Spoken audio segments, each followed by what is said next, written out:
Here's a common situation.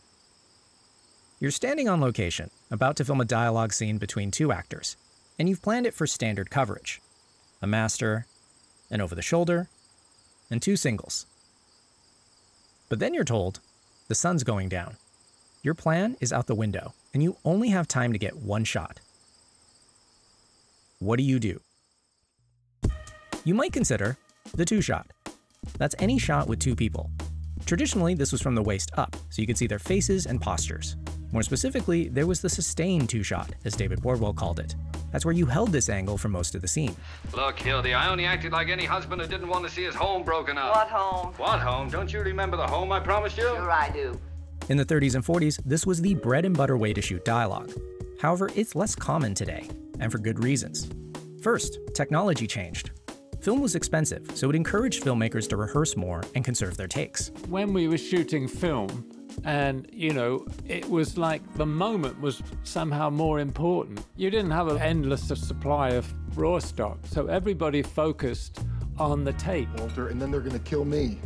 Dude, that's just the stress talking, man.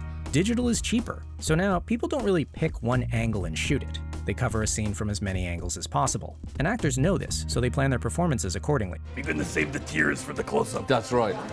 You can cheat the edit. They never use the wide shot. The second change was acting styles. Older Hollywood acting has a lot more gesturing and moving around. He's not a girlfriend for spelling it all. Well, that ain't far from wrong either. Oh, dear. It's enough to make you lose your faith in marriage. Whose faith in marriage? Which works in a two-shot to keep your eyes interested. These days, actors are much more naturalistic, and these subtle gestures don't read as well in a wider frame. Stop running away from me like some fool of a moody schoolchild. But you didn't say anything to me. Which brings us to editorial. A sustained two-shot offers us no way to speed up the scene or slow it down. And since we're usually trying to tighten things, these shots can be very risky. In my rather foolish obsession shooting things in masters in two shots, I actually painted myself into some pretty ugly corners in the second act of the film. So there's a lot of essential information, but there's no way to cut to it any quicker. What we're really talking about is how film grammar evolves over time.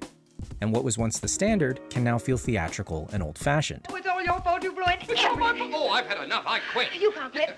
Call him back. But the sustained two-shot still has its value. So what does it have to offer filmmakers today? The first advantage is efficiency. You're not grabbing 12 angles, you're only focused on one. Not only that, you can run through pages of dialogue in a single camera setup. Dialogue with that pompous bastard. He's a big fan of yours. Thick as two short planks, dumb. A moron. Can you believe they made him governor, though? It's a bloody insult to humanity. Mother of Jesus, where do you get your energy from? The second is variation. If you're shooting lots of scenes with standard coverage, cutting to a two-shot helps break up the flow and create visual interest. What I did bloody tell you. But the biggest advantage is chemistry. You put a live round in that gun. Oh, yeah, there was like an 8% chance. 8%? Wasn't it just 8? 8? Yeah. Who taught you math? The sustained two-shot is the composition that best allows two performers to play off each other. And try as you might, you cannot replicate this feeling with editing. There's a lot of dialogue, and there's two really good actors that could do it all together, and it's anytime you can do it without having to cut it together. Can't get that if they're up here listening to your gospel, and then the well can't produce and blow gold. I wish I had more time with Joe Gunda. More could have been done. And then the well can't produce and blow gold all over the place. It's so much better. Believe it or not, it's an easier day's work. In other words, this is an actor's shot. So if you want to do this, here are some things to keep in mind. The single most important question is, What's this about, George? What is this scene about? Is it about two people working together? Or breaking apart? Did they see eye to eye? Maybe it's just a joke. If you can answer that question, that'll help you decide, how should we compose these two actors? Some filmmakers prefer naturalistic blocking, where people stand how they do in real life. On the flip side, there's stylized blocking, which is unrealistic, but evocative. Jag blir aldrig som du, aldrig. Jag ändras hela tiden. Next, decide the relationship between the camera and the performers. Is the camera a dispassionate observer from a distance? Or is it an active participant in the scene? Should we be looking up at our actors, making them seem larger than life? Or down on them to make them smaller? After that, we get into the many nuances of movement. We could have one person stand up, perhaps to signify a change in power dynamics. We could keep the performers still and let the background move to maintain visual interest.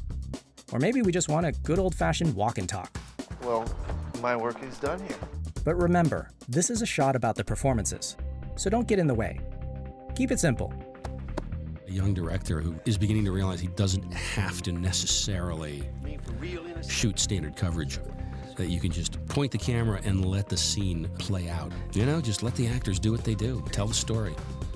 So, you have a two-person dialogue scene, but the sun's going down, and you only have time to get one shot. What do you do?